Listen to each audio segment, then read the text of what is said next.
The ICC World Test Championship now is at the midpoint stage. After New Zealand's loss to Australia in the second test at the Hagley Oval in Christchurch, you are not going to see any kind of test action until maybe July, because July onwards England's summer will begin, and that is when you'll see test match cricket resume. Now, after Australia's win now, they have now won a total of 6 out of the 7 tests in this World Test Championship cycle. But India, on the other hand, have also been dominant.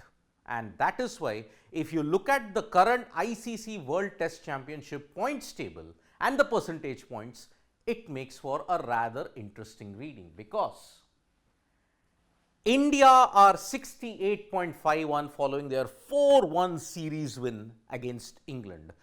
1-0, 1-1, 4-1. This has been India's series results in the past 3. So they have played, out of the 6, they have played 3. Australia, on the other hand, it's been 2-2, then you got 3-0, 1-1, 2-0. That's how Australia's series results have been. 1-1 was the draw against the West Indies at home, and somewhere down the line it might bite them. So India and Australia are clear cut above the rest. 68.5, 62.5. With New Zealand's loss, they now have a 50 percentage points along with South Africa. Both have won 3, lost 3.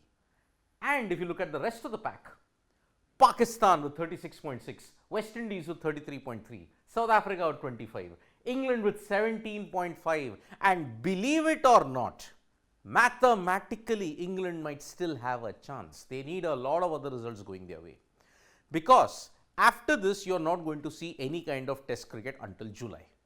What are the remaining fixtures for the rest of the contenders, what I am talking about? I have put most of them because they look at as if it's okay.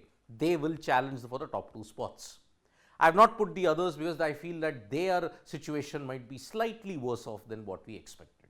So, let's begin with Australia. Now, before I get that, are we looking at a repeat of the World Test Championship final again, this time at Lord's? Most likely all the pieces are falling into place for this, because Australia moved to second, India and Australia are in top 2, and the midpoint in the WTC cycle has now been achieved. After this, from July till January, you will play test matches. Then after that, you will play the Champions Trophy, and then the IPL, and then you have the World Test Championship final on June.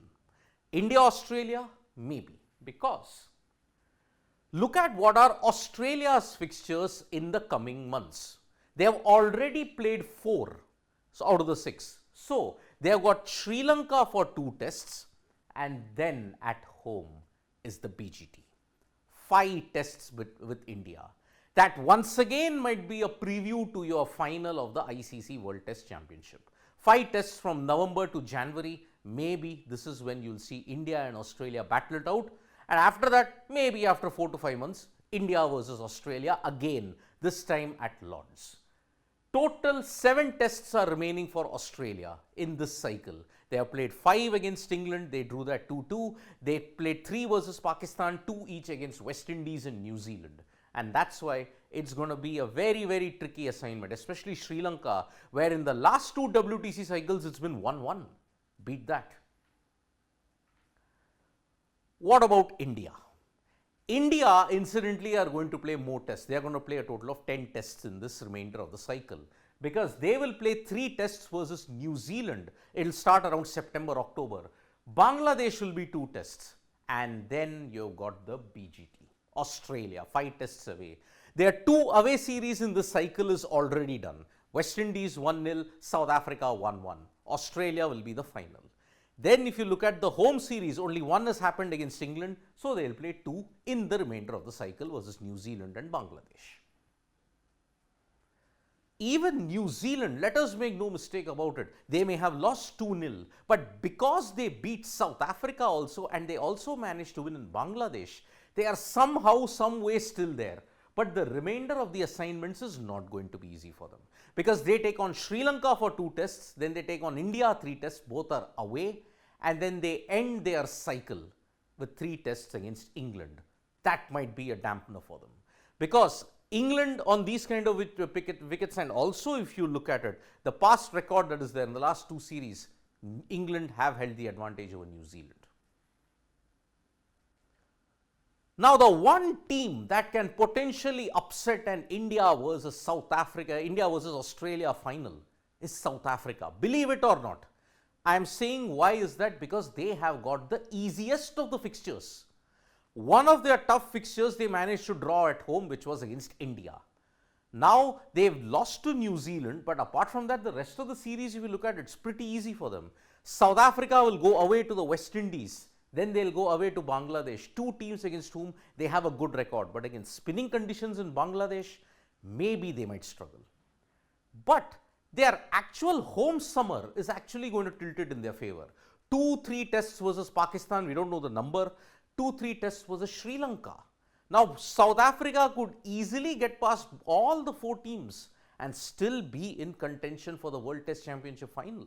They may be playing the least, but they are actually in contention if you look at it in this way. What about Pakistan? India versus Pakistan final at Lords. For that, a lot has to happen. The 3-0 loss that they have had is not helping them one bit. But even they also have good fixtures.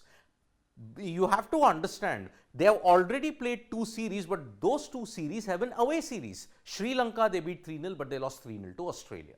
So, West Indies 2 tests they will play at home. Pakistan will play England in 3 tests, and they will play Bangladesh in 2 tests. All are home. Their only away assignment is South Africa. Now, that could prove to be a banana skin for them, because Pakistan have not beaten South Africa in a series, just like India, in their fortress. So, if Pakistan can beat South Africa and they manage to win all their games, England, last time they were whitewashed 3-0, let's see how Pakistan go about in this case. So, Pakistan are also in with a faint chance at this point. Believe it or not, England are still in contention, mathematically, very mathematically, not practically, because they play a total of 12 tests. They play 2 at home and they play 2 away. Their first 2 assignments have been disasters. Australia 2-2, they couldn't retain the Ashes and they were given a very hefty overrate fine. And then after that, India, they have lost 4-1. Now they have 3 tests each against West Indies and Sri Lanka at home, and then they have 3 tests versus Pakistan away and New Zealand for 3 tests. So, in this way, whatever are the series that has been planned, everything is pointing out towards an India versus Australia WTC final. Will it happen again? It remains to be seen now. But at the moment, you have to give India and Australia the favourites tag that they will make it to the final. Let's see whether the result will go in India's favour or once again it will be Australia's favour. Thank you so much, folks, for joining us for this video. We'll be back with more updates on Sports Today. Tap that bell icon so you know when we go live. And don't forget, we're on Facebook, Twitter and Instagram as well. Bye-bye.